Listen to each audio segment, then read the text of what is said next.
had a strange dream last night.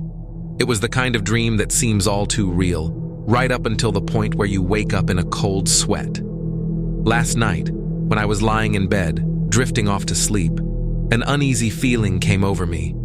It was almost as if I was being watched, but more than that, I felt like there was someone in the room with me. As disturbing as the feeling was, I still couldn't keep myself from falling asleep. I don't recall how the dream began exactly, but the first thing I remember was walking out of my house. All of my neighbors' houses were gone, and I found myself on a long, empty road. It was cold and dark, and there was nobody else around.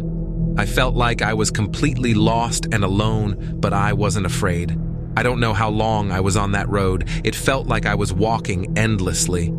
Eventually, I reached a fork in the road, and when I stopped, I realized I wasn't alone anymore. A voice called out to me from the side of the road. "I'm sorry to see you here," the voice whispered, "but it's good to see you." I recognized the voice. It was an old friend from my childhood, someone I hadn't seen in years. He looked a little different from how I remembered him.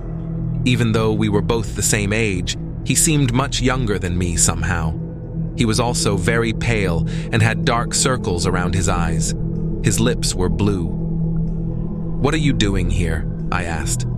"I'm here to warn you," he replied. "There's a man in your house." "What do you mean?" I said, puzzled. "I was just there." "You don't understand," replied my friend with apparent urgency. "He's in your house right now." I had no idea what he was talking about, but I was curious. "Who?" I asked. "The cold man," he replied. "He comes to people at night when they're afraid. He waits to be noticed, then he makes his move. You know that chill you feel on your back when something really scares you? That's him standing behind you." "What does he do once you notice him?" I asked. My friend looked down. "Just don't let him in," he cautioned. "What do you mean?" "He can be close forever," my friend explained. "He'll walk around your house at night and even stand in your room while you're asleep, like he is in yours right now. He can know where you are. He can even be looking right at you, but he won't find you unless you let him." "How does he find you? I mean, how do you let him?" My friend glanced over his shoulder furtively, as if he was worried someone might overhear. Leaning in close, he whispered in my ear, "If you see him, if you hear him, or if you suddenly start to feel suddenly very cold, don't move. Don't talk to him. Don't acknowledge him. Don't ever let him in." "I don't understand," I pleaded.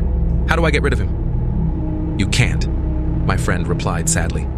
"Look, I'm already out of time." "Out of time?" I repeated, not sure what he meant exactly. My friend just shook his head. His eyes were wide and he was shivering. Just then, I noticed a dark figure creeping from the shadows. "My time is up," said my friend. "Whatever you do, just don't let him in. Don't answer it." Before I could ask anything more, my friend was enveloped by the shadows, and something seemed to pull him into the darkness. I couldn't see him anymore. I was about to run after him when I was awakened by a loud noise. When I opened my eyes, I found myself sitting upright in my bedroom, fully dressed. I could have sworn I wasn't dressed when I went to bed.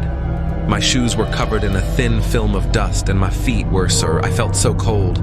I heard a ringing noise, and when I looked down, I saw that I was holding my phone.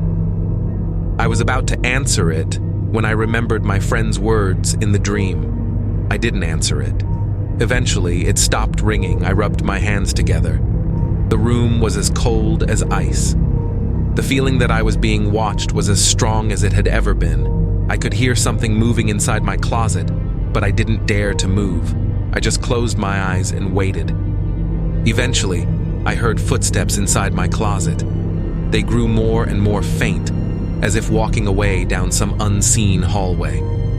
When the footsteps finally stopped, the coldness dissipated and the room returned to normal. He didn't get in this time. If my friend in the dream was telling the truth, if the thing in my closet was who I think it was, I must never let him in. I know he'll be back. I don't know what happened to my friend, but I just hope people will remember his warning. If you start to feel cold while reading this, don't be alarmed.